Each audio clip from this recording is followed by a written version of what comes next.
नमस्कार दोस्तों, मेरा नाम है आशीष। मैं एक स्टॉक मार्केट इन्वेस्टर हूं और शेयर बाजार पे वीडियोस बनाता हूं। शेयर बाजार में जो लिस्टेड कंपनीज हैं उन कंपनीज का डिटेल में फंडामेंटल एनालिसिस करता हूं, उनके रिजल्ट्स को एनालाइज करता हूं और फिर जो कंपनीज मुझे अच्छी लगती हैं उन कंपनीज पे मैं एक डिटेल्ड वीडियो बनाता हूं। तो आज मैं एक एनबीएफसी कंपनी की बात करने वाला हूं। वैसे तो रिजल्ट सीजन ऑन है, काफी सारे कंपनीज के रिजल्ट्स आ रहे हैं, बहुत सारे एनबीएफसी कंपनीज के रिजल्ट्स आए हैं, बैंक्स के रिजल्ट्स आए हैं। अगर मैं ब्रॉडली देखूं तो एनबीएफसी कंपनीज के रिजल्ट्स काफी अच्छे आ रहे हैं, जैसे कि पिरामल फाइनेंस का रिजल्ट अच्छा आया, जियो फाइनेंस का रिजल्ट अच्छा आया, इसके अलावा पूना वाला फिनकॉप का रिजल्ट अच्छा आया। तो और भी काफी सारी एनबीएफसी कंपनीज के रिजल्ट्स अच्छे आए हैं ब्रॉडली अगर मैं बात करूं तो।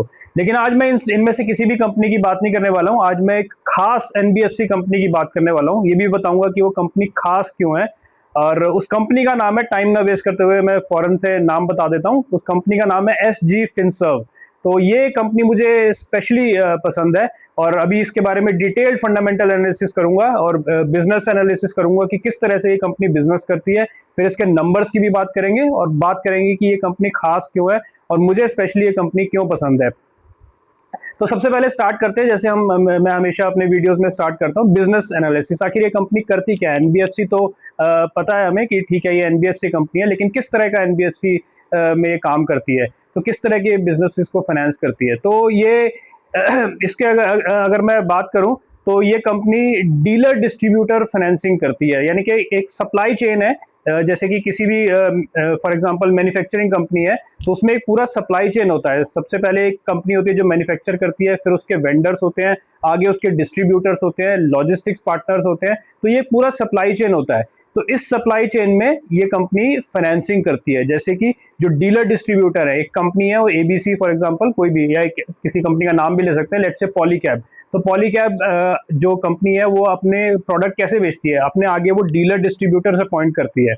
उन डीलर डिस्ट्रीब्यूटर्स के पास माल जाता है, उन वो डीलर डिस्ट्रीब्यूटर्स को पैसे की जरूरत पड़ती है, क्योंकि उन्हें पॉलीकैब जो पेरेंट कंपनी है उससे माल खरीदना है, तो उन्हें पैसे की जरूरत पड़ती है। तो ये उन डीलर डिस्ट्रीब्यूटर्स को फाइनेंस करने का काम करती है। अब वो इसके अलावा पॉलीकैब अपना रॉ मटेरियल खरीदती है अपने वेंडर्स से, तो उन वेंडर्स को भी पैसे की जरूरत पड़ती है पॉलीकैब को सामान बेचने के लिए। अपना जो रॉ मटेरियल जो पॉलीकैब खरीदता है और उस रॉ मटेरियल जो वेंडर कंपनी है वो जो बेचती है उसको पैसे की जरूरत पड़ती है। तो इसके अलावा जो बीच में जो माल एक जगह से दूसरे जगह पे ले जाने के लिए ट्रांसपोर्टर की जरूरत पड़ती है, तो ट्रांसपोर्टर को भी पैसे की जरूरत है, तो उनको फाइनेंस करती है। तो ये पूरा एंटायर जो सप्लाई चेन है, इस सप्लाई चेन के जो भी पार्टिसिपेंट्स हैं उनको ये कंपनी फाइनेंस करने का काम करती है।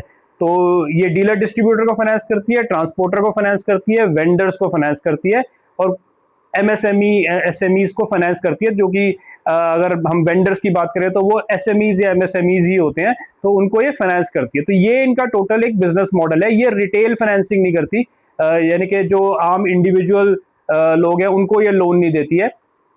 तो ये इस कंपनी खास बात है। अब जनरली अगर हम एनबीएफसी की बात करें तो जैसे कि बजाज फाइनेंस हमारे दिमाग में रहता है और हम उसी कंपनी को अच्छा मानते हैं, जो बजाज फाइनेंस टाइप का बिजनेस करते हैं। जो जैसे बजाज फाइनेंस बहुत सारे रिटेलर्स को लोन देता है, बहुत बड़ा उनका रिटेल बुक है जिसको लोन देता है। ट्रेडिशनली यही माना जाता है कि जिनके पास बहुत सारे large number of retail customers हैं तो वो एक एनबीएफसी अच्छी है, उनका एक रिस्क मैनेज हो जाता है उससे।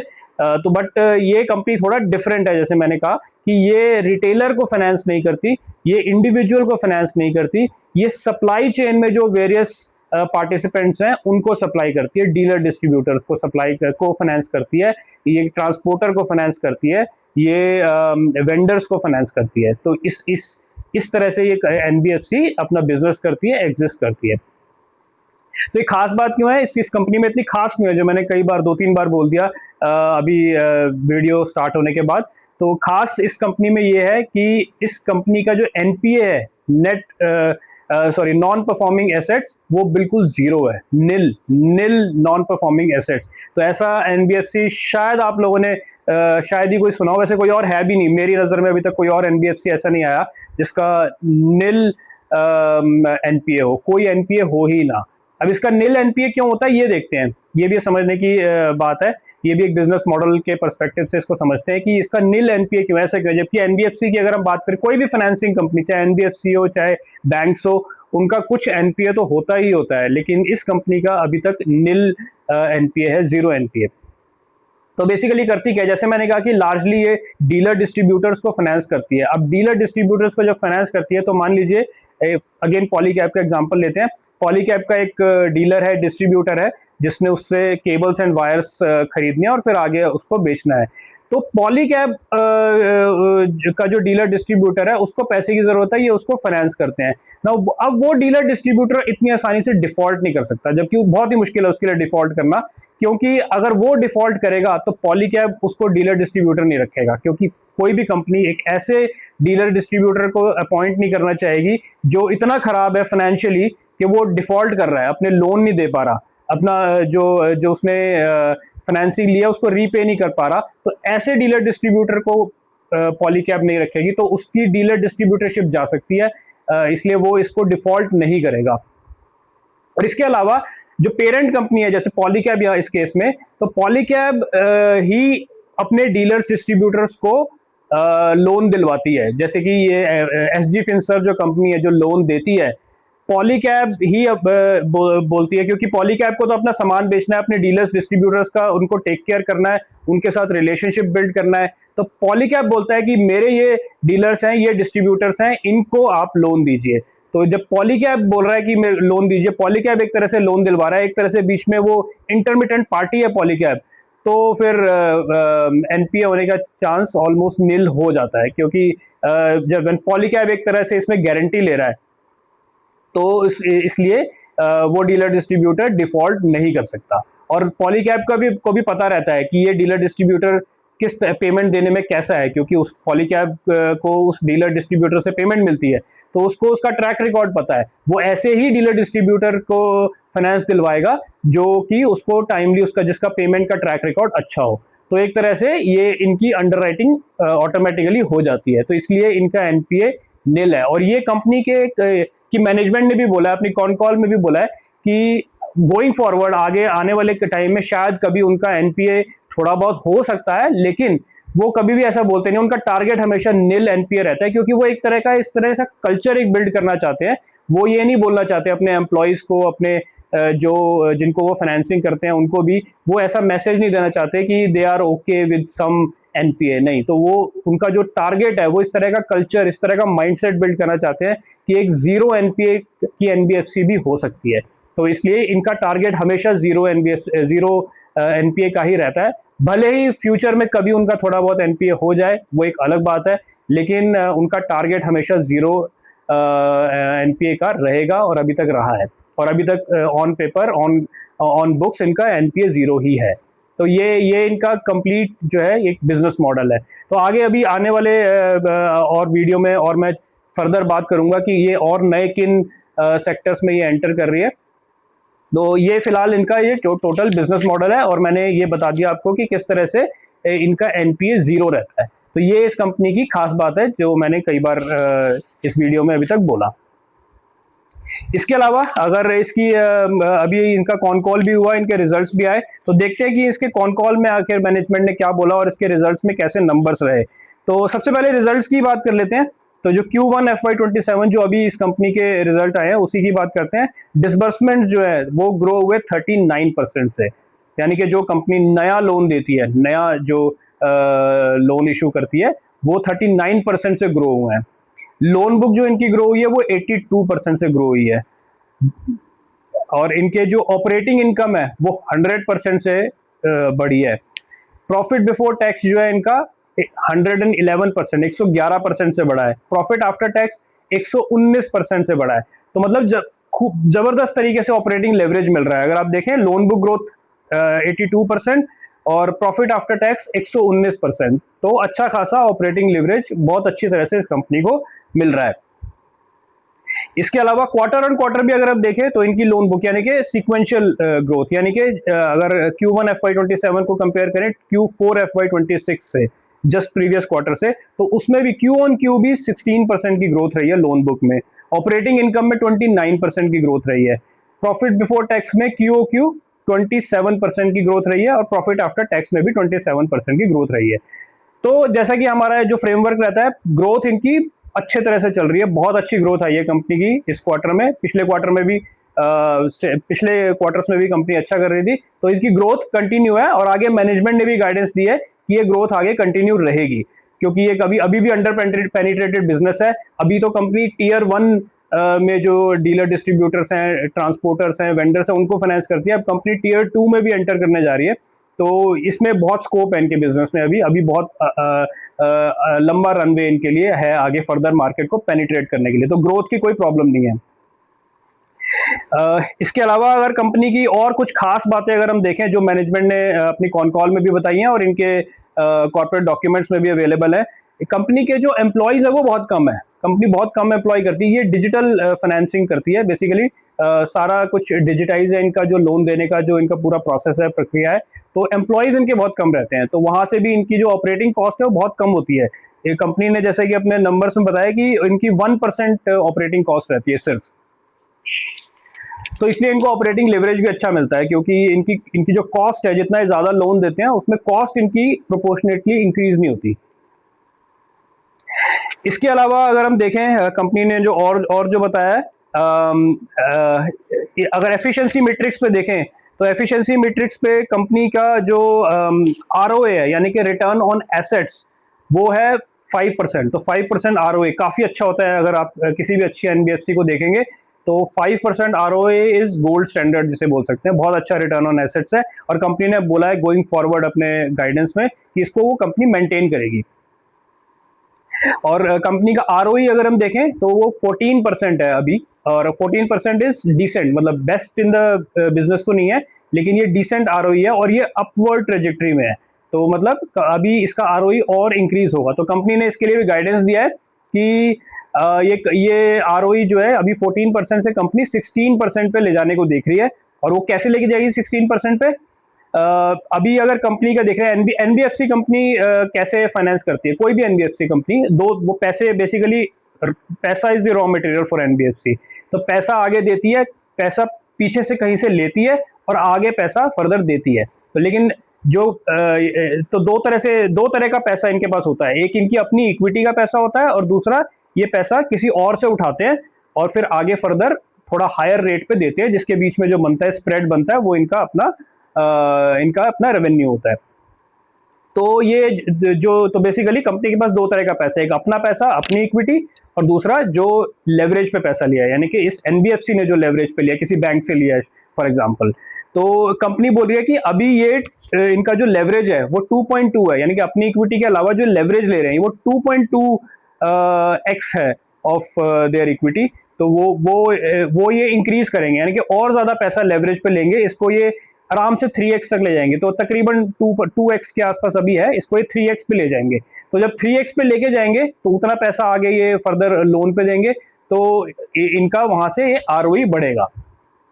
तो वो आरओई ये कह रहे हैं कि 14% से अभी है, उसको 16% पे ये लेके जाएंगे। इसके अलावा अगर हम देखें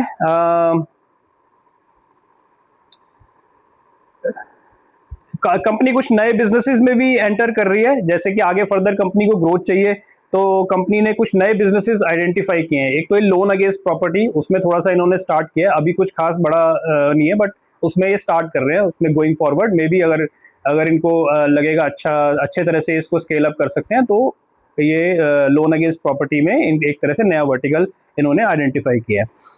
और इसके अलावा दो और नए बिजनेस वर्टिकल्स लोन देने के लिए इन्होंने आइडेंटिफाई किए हैं, जिसमें इन्होंने स्टार्ट भी कर दिया लोन देना, और उसमें कंपनी ऐसा बोल रही है, मैनेजमेंट ने अपनी गाइडेंस में ऐसा बोला है कि गोइंग फॉरवर्ड ये काफ़ी बड़ी अपॉर्चुनिटी बन सकती है। तो एक है टीआरईडीएस। तो टीआरईडीएस क्या होता है? Trade receivable electronic discounting system. तो बेसिकली ये होता क्या है, एक डिजिटल प्लेटफॉर्म होता है, ये आरबीआई से रेगुलेटेड होता है। उस डिजिटल प्लेटफॉर्म पे ऑक्शनिंग होती है। ऑक्शनिंग किस चीज की होती है? जो प्री अप्रूव्ड इनवॉइसेस होते हैं, यानी कि जैसे मान लीजिए एक वेंडर ने अपनी पेरेंट कंपनी को, जिसको वो माल सप्लाई करते हैं, उनको अपना सामान दिया, माल दिया, लेकिन उनसे जो इनवॉइस वो करने वाला था, फाइनली उसको इनवॉइस भेजेगा ताकि वो कंपनी इसको पैसे दे सके, तो वो एक इनवॉइस अप्रूव करवा लेते हैं कि हाँ भाई हम ये माल आपको देने वाले हैं और इसका ये इनवॉइस रहेगा। तो वो इनवॉइस ये प्री अप्रूव्ड करवा के अपने पास रख लेते हैं। तो उस प्री अप्रूव्ड इनवॉइस के बेसिस पे ये लोन उठा सकते हैं। तो ये जो TREDS है इसी तरह का एक प्लेटफॉर्म है। यहाँ पे अपनी प्री अप्रूव्ड इनवॉइस अपलोड करते हैं वेंडर्स और फिर उसकी बिडिंग होती है। तो जो भी NBFCs या बैंक्स हैं जो इस इनवॉइसिंग पे लोन देना चाहते हैं वो बिडिंग करते हैं। तो जो जिनकी बिडिंग सबसे अच्छी लगती है वेंडर को वो उसके थ्रू लोन उठा लेता है। तो ये एक TREDS सिस्टम है, तो इसमें कंपनी ने अभी एंटर किया है। इसके अलावा एक और होता है बायलेटरल फैक्टरिंग। तो फैक्टरिंग में क्या होता है, जो अकाउंट रिसीवेबल्स होते हैं, तो हर कंपनी जो मान लीजिए SME है या MSME है, तो उसने आगे फर्दर एक बड़ी कंपनी को माल सप्लाई किया है, तो उसका एक रिसीवेबल खड़ा हो गया, उस कंपनी से उसने पैसे लेने हैं, एक रिसीवेबल खड़ा हो गया। तो उस रिसीवेबल्स के अगेंस्ट में ये NBFC जो है यानी कि SG फिनसर्व फॉर एग्जांपल उनको फाइनेंस करती है। उसमें भी वही होता है, एक इनवॉइस वो अप्रूव करवा के रख लेते हैं और उस इनवॉइस के बेसिस पे वो NBFC को देखती है वो इनवॉइस और उसके बेसिस पे उनको फाइनेंस करती है। तो ये दो बिजनेस, बायलेटरल फैक्टरिंग और TREDS, ये दो बिजनेस कंपनी ने आइडेंटिफाई किए। गोइंग फॉरवर्ड कंपनी इन दो बिजनेसेस में स्केल अप करने को देख रही है। इसके अलावा भी जो फ्यूचर में ग्रोथ आएगी, एक तो ये दो बिजनेस, एक लैब का बिजनेस हो गया, और इसके अलावा भी जो वो करंट जो फाइनेंसिंग कर रही है ये कंपनी, जैसे डीलर डिस्ट्रीब्यूटर फाइनेंसिंग कर रही है या वेंडर्स को फाइनेंसिंग कर रही है, तो उसमें भी अभी बहुत स्कोप है। उसमें कंपनी बहुत अभी अंडर पेनिट्रेटेड है। इंडिया में बहुत सारे लाखों की संख्या में डीलर डिस्ट्रीब्यूटर्स हैं, तो वहाँ पे वहीं से अच्छी खासी ग्रोथ आने वाली है। ये तो जस्ट एडिशनल वर्टिकल्स कंपनी ने आइडेंटिफाई किया है for the long term growth. इसके अलावा जो कंपनी की मैनेजमेंट ने बोला, एक छोटा सा कंपनी ने थोड़ा सा एक कॉशनरी नोट भी दिया है, क्योंकि किसी ने पूछा था उनके कॉल में कि जो अभी जियोपॉलिटिकल इशू चल रहा है, US ईरान का वॉर चल रहा है, सप्लाई चेन में कंस्ट्रेंट चल रहे हैं, तो उसकी वजह से इस कंपनी को कोई प्रॉब्लम फेस हो रही है। तो कंपनी ने उसके लिए बोला है मैनेजमेंट ने कि थोड़ी बहुत प्रॉब्लम उनको फेस हो रही है और गोइंग फॉरवर्ड हो सकती है, क्योंकि जो पूरा जो सप्लाई चेन जो डिस्टर्ब हो रहा है उसमें जो डीलर डिस्ट्रीब्यूटर्स हैं वो वर्किंग कैपिटल के लिए जो उनको लोन की ज़रूरत पड़ती है वो थोड़ा अभी रुके हुए हैं, वो थोड़ा मतलब वेट कर रहे हैं, या थोड़ा सा उनकी requirement for the working capital कम हो गई है। तो इसके लिए कंपनी ने बोला है कि अभी वो बहुत ऐसा मेजर इम्पैक्ट नहीं देख रहे हैं, बट ये एक पॉइंट है जिस पे कंपनी आगे नज़र रखेगी। तो उसी चीज़ के लिए ये कंपनी ने बोला है कि उसको बैलेंस करने के लिए ये company is going forward looking to acquire more customers. तो ज़्यादा कस्टमर्स को ये कंपनी एक्वायर करेगी और न्यू जोग्राफीज़ में एंटर करेगी, क्योंकि अभी सिर्फ Tier 1 में ही है और Tier 1 में भी सारी सिटीज़ में नहीं है, और भी Tier 1 सिटीज़ में ही एंटर करेंगे और फर्दर Tier 2 सिटीज़ में भी एंटर करेंगे। तो और ये कुछ नए प्रोडक्ट्स भी लॉन्च करेंगे जो हमने भी डिस्कस किया। तो इस तरह से जो भी थोड़ा बहुत अगर स्ट्रेस भी है डीलर डिस्ट्रीब्यूटर फाइनेंसिंग में, तो उसको ये न्यू कस्टमर एक्वायर करके न्यू ज्योग्राफीज में एंटर करके ये उसको बैलेंस करेंगे। तो एक ठीक ठाक ये अच्छा गाइडेंस था। इसके अलावा अगर हम देखें, कंपनी ने बोला है कि वो अभी फ्यूचर में भी वो ज़्यादा बड़ा टीम साइज करने को नहीं देख रहे हैं, क्योंकि वो अपनी डिजिटल कैपेबिलिटी जो है, जो पूरा जो डिजिटल इकोसिस्टम है जिसके थ्रू ये लोन देते हैं, उस कैपेबिलिटी को ही ये लेवरेज करेंगे। तो अभी कोई बहुत ज़्यादा एम्प्लॉई इनका बढ़ने नहीं वाला है, तो वहाँ भी सही है, उससे इनको ऑपरेटिंग लेवरेज मिलता रहेगा। उसके अलावा मैं ये बताना भूल ही गया कि ये जो SG फिनसर्व है ये इसकी पेरेंट कंपनी कौन है, मतलब ये किस ग्रुप से ये कंपनी आती है, तो वो भी एक वेल नोन ग्रुप है, इसलिए इसकी बात करना भी ज़रूरी है। ये APL Apollo group, APL Apollo का नाम सबने सुना होगा, तो ये उस ग्रुप की एक NBFC फर्म है, NBFC आर्म है। तो उस ग्रुप की एक मेजर कंपनी जिसके बारे में शायद सभी लोग जानते हैं, APL अपोलो स्टील ट्यूब्स या स्टील पाइप्स। तो ये एक उनकी मेजर ग्रुप कंपनी है, तो ये उसी ग्रुप की ये NBFC कंपनी है। तो किसी ने ये भी पूछा था कॉल में कि जो APL अपोलो है, उस पूरा जो ग्रुप है, जो उनकी अपना पूरा जो पूरा लिंक्ड एंटिटीज़ हैं, उससे इस कंपनी को कितना बिजनेस आता है, क्योंकि ये APL अपोलो की जो कंपनीज हैं उनके भी जो डीलर डिस्ट्रीब्यूटर्स हैं उनको भी फाइनेंस करती है। तो उस कंपनी ने बोला है कि अभी टोटल 1/3 जो इनका बिजनेस है with in the group companies से आता है, और ये गोइंग फॉरवर्ड ये धीरे धीरे और कम होता रहेगा। अभी पहले 1/3 से भी ज़्यादा था, अभी 1/3 पे आ गया है। गोइंग फॉरवर्ड जैसे जैसे ये अपने आप को और फैलाएंगे और नए नए कस्टमर्स को एक्वायर करेंगे, जैसे अभी रिसेंटली इन्होंने कई हॉस्पिटल्स को भी अपने ऑन बोर्ड किया एज ए कस्टमर, जैसे कि यथार्थ हॉस्पिटल को किया इन्होंने on board, I think park hospital को भी किया, तो उस उनको भी ये फाइनेंस कर रहे हैं। तो इस तरह से नए नए अपने कस्टमर्स को एक्वायर करते रहेंगे, तो जो ग्रुप कंपनीज हैं उससे जो अभी 1/3 बिजनेस आ रहा है वो और भी धीरे धीरे कम होता रहेगा।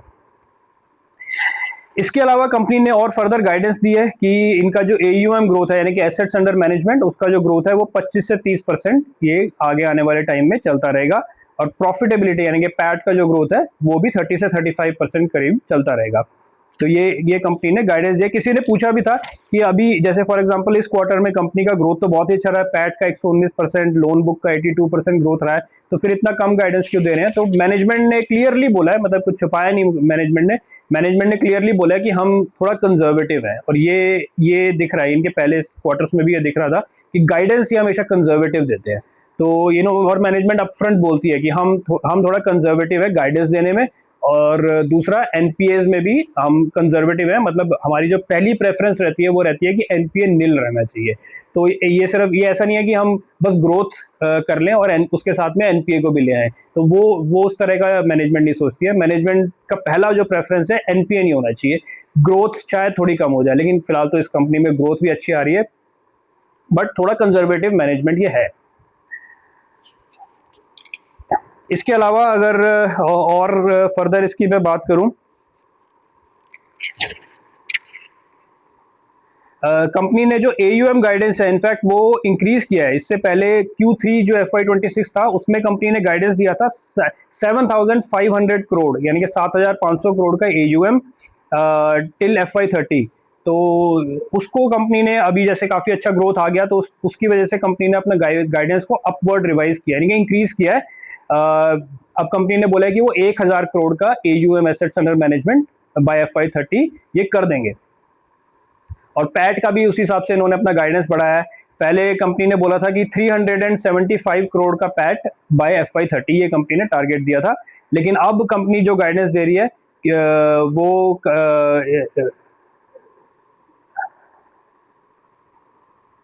हाँ, अब कंपनी ने अपनी गाइडेंस को बढ़ा दिया है। अब क्योंकि अब FY27 में ही कंपनी का जो by the end of FY27 इसी में ही कंपनी देख रही है कि 225 करोड़ का पैट हो जाएगा। जब 225 करोड़ का पैट इसी ईयर में हो जाएगा FY27 में ही, तो 375 करोड़ का पैट तो FY28 में ही ये कर लेंगे मोस्ट लाइकली। तो जो इनका पहले का गाइडेंस था कि 375 करोड़ ये FY30 तक करेंगे, तो वो भी एक तरह से अपवर्ड रिवाइज हो गया पॉजिटिवली, उसका भी गाइडेंस बढ़ा दिया। तो ऐसी बहुत कम कंपनीज होती हैं जो अपना गाइडेंस बढ़ाती है, ये बहुत अच्छी बात मानी जाती है कंपनी ने अगर अपना गाइडेंस बढ़ाया। तो AUM का भी गाइडेंस बढ़ा दिया, प्रॉफिट आफ्टर टैक्स यानी कि पैट इसका भी गाइडेंस कंपनी ने बढ़ा दिया।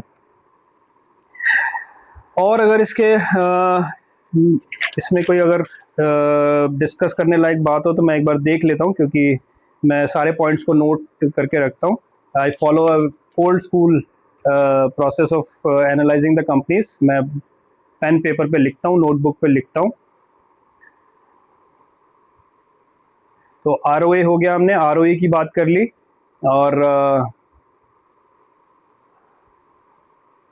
बिजनेस मॉडल की हमने बात कर ली, और हाँ, इसकी वैल्यूएशन की अगर मैं बात करूं तो वैल्यूएशन अभी कंपनी का 2.7 चल रहा था बिफोर दिस रिजल्ट। तो आई थिंक इस रिजल्ट के बाद तकरीबन 2.5 के आसपास इसका प्राइस टू बुक। तो NBFC और बैंक्स में जैसा कि हमें पता है कि प्राइस टू बुक देखते हैं, प्राइस टू अर्निंग्स नहीं देखते, PE नहीं देखते, प्राइस टू बुक देखते हैं NBFC एंड बैंक्स में, प्राइस टू बुक।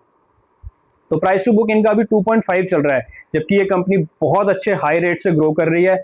एनपीए इनके 0 है, नील है, और ROA इनका बहुत अच्छा है, अभी 5% का ROA है, मेंटेन करेगी कंपनी इसको। और ROE इनका बहुत हाई नहीं है, मतलब 19-20% का ROE नहीं है, लेकिन 14% का है, जिसको कंपनी अभी नेक्स्ट ईयर 16% का करने के लिए देख रही है। तो ROE भी इनका ठीक ठाक है, बेस्ट इन द बिजनेस नहीं है लेकिन ठीक ठाक है। तो उस हिसाब से अगर इसका प्राइस टू बुक देखें तो 2.5 अंडर वैल्यूड लगता है। तो यहाँ पे एक प्राइस टू बुक यानी कि वैल्यूएशन भी इनका बहुत अच्छा है, रीजनेबल है, और यहाँ से ये इनका जो वैल्यू है वो एक्सपैंड कर सकता है। तो इनका प्राइस टू बुक है वो एक्सपैंड कर सकता है। तो ग्रोथ से भी इनका शेयर प्राइस इंप्रूव हो सकता है, और वैल्यूएशन एक्सपेंशन से भी इनका शेयर प्राइस इंप्रूव हो सकता है। तो वैल्यूएशन बेसिस पे भी ये कंपनी एकदम खरा उतर रही है, अपने जो चेकलिस्ट जिसे हम बोलेंगे, एक इन्वेस्टमेंट की चेकलिस्ट को, उसको ये टिक कर रही है। और इसके अलावा आई थिंक सारी चीज़ें हमने इसमें डिस्कस कर ही ली है। फिर भी एक बार मैं नज़र मार लेता हूँ अगर कुछ छूट गया है तो। I think net interest income की शायद हमने बात नहीं की थी। नेट इंटरेस्ट इनकम भी इनका इस क्वार्टर में 92% से ग्रो किया है और क्वार्टर ऑन क्वार्टर 31% से। तो अगेन वही ग्रोथ तो इनका ज़बरदस्त रहा ही है इस क्वार्टर में। तो आई थिंक दैट्स इट। तो ये कंपनी, हमने इसकी बिजनेस मॉडल समझ लिया कि किन किन एंटिटीज़ को, किस तरह के एंटिटीज़ को ये कंपनी फाइनेंस करती है। इनका एनपीए नील है और क्यों नील है ये भी हमने देख लिया। इसके अलावा कंपनी हाई ग्रोथ फेज में चल रही है, जो कि सबसे पहला एक पॉइंट होता है जो हम एज एन इन्वेस्टर हम उसको देखते हैं। सबसे पहला चेकलिस्ट का हमारा पॉइंट है, हाई ग्रोथ फेज में है ये कंपनी। वैल्यूएशन इसका एकदम रीजनेबल है, 2.5 का प्राइस टू बुक है। यहाँ से फर्दर इसका वैल्यूएशन एक्सपैंड कर सकता है। और इसके अलावा कंपनी फर्दर न्यू ज्योग्राफीज में एक्सपैंड कर रही है, न्यू वर्टिकल्स में एक्सपैंड कर रही है। तो फ्यूचर ग्रोथ के लिए भी कंपनी ने गाइडेंस दे दिया। अपना एग्जिस्टिंग गाइडेंस जो FY26 में कंपनी ने दिया था उसको ऊपर की तरफ रिवाइज कर दिया, इनके बढ़ा दिया। तो हर फ्रंट पे ये कंपनी अच्छा परफॉर्म कर रही है। मैनेजमेंट की गाइडेंस भी बहुत अच्छी है, परफॉर्मेंस अच्छी है, नंबर्स में परफॉर्मेंस दिख रही है, मैनेजमेंट कमेंट्री बहुत अच्छी है। तो इन एवरी रिस्पेक्ट, इन जितने भी चेकलिस्ट में एक पॉइंट एक इन्वेस्टर के होने चाहिए फ्रॉम इन्वेस्टमेंट परस्पेक्टिव, सारे पॉइंट्स को ये अच्छी तरह से ये टिक कर रही है। ऑपरेटिंग लेवरेज कंपनी को मिल रहा है बहुत अच्छा। तो आई थिंक ये मेरे हिसाब से जितनी भी मैंने अभी तक NBFC कंपनीज देखी हैं उसमें ये best, in fact one of the best भी नहीं बोलूँगा, this is the best NBFC till now. अभी तक Q1 FY27 के जब तक रिजल्ट्स आए हैं, ये बेस्ट NBFC मुझे अभी तक नज़र आई है। इसलिए मैंने स्पेशली इस कंपनी को चुन के इस पर मैंने सोचा कि मैं वीडियो बनाता हूँ। अदरवाइज और कंपनीज हैं जिनके रिजल्ट अच्छे आ रहे हैं, ठीक ठाक रिजल्ट्स रहे हैं, पिरामल फाइनेंस के या पूनावाला फिनकॉर्प के, तो इनके रिजल्ट्स भी अच्छे रहे हैं। बट ये एक स्पेशल NBFC कंपनी मैं बोलूँगा। ये एक नॉर्मल NBFC कंपनी नहीं है, एक स्पेशल NBFC कंपनी है। तो डेफिनेटली इसमें इन्वेस्टमेंट के पर्सपेक्टिव से देख सकते हैं आप। तो आपको ये वीडियो कैसा लगा आप कमेंट करके बताएं। कोई आपका क्वेश्चन है फर्दर तो डेफिनेटली आप लिख सकते हैं कमेंट्स में, एंड मैं उस क्वेश्चंस को पढ़ के उसको आंसर करूंगा। इस वीडियो को ज़्यादा से ज़्यादा शेयर करें अपने फ्रेंड्स के साथ, अपने रिलेटिव्स के साथ, जिनको भी आप जानते हैं इस वीडियोस को शेयर करें। और इस वीडियो को लाइक करें और सब्सक्राइब करें। और आज के लिए इतना ही। Thank you.